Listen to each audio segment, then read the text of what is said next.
Once, in a quiet Japanese village surrounded by misty rice fields, there flowed a wide river called Silver Current.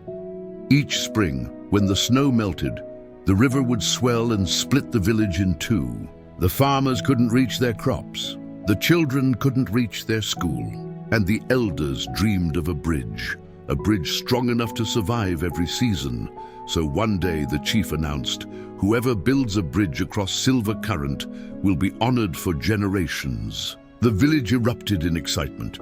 Among the crowd stepped a young carpenter named Riku. His shoulders were broad, his voice was loud, his hands confident. "I will build a bridge so grand, the clouds will stop to rest upon it," he declared. The people cheered. Surely Riku was the one. Then a quiet voice rose from the back.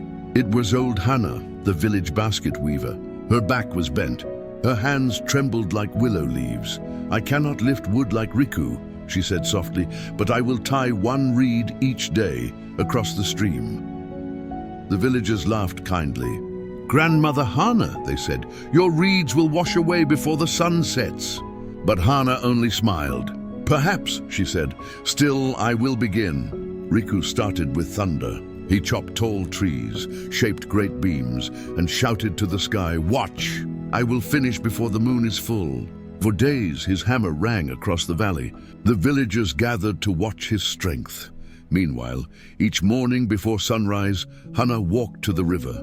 She placed one reed, knotted it carefully, watched the dew shimmer upon it, then went home in silence. Weeks turned into months. Riku's bridge rose tall and proud, but when the summer storm came, the heavy wood was swept away in the roaring flood.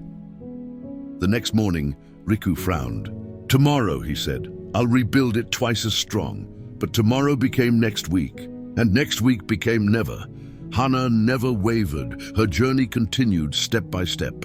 Through rain, through frost, through the buzzing summer heat, she came every dawn. Her legs ached, her hands bled. Yet every day she whispered, "Just one more reed today." Years passed. The villagers forgot the challenge. But one misty morning, children ran by the river and froze. They saw something unbelievable.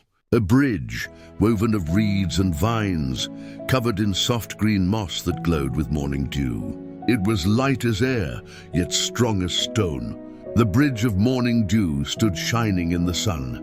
For a moment, no one spoke. The mist drifted across the bridge like a veil, and the river below shimmered, as if bowing in silence. Then came the sound of footsteps. Hana herself, walking slowly across her creation, each step echoing years of patience and pain. The villagers watched, hearts trembling, realizing they weren't seeing just a bridge, but a lifetime woven together. One reed at a time, the villagers bowed before Hana.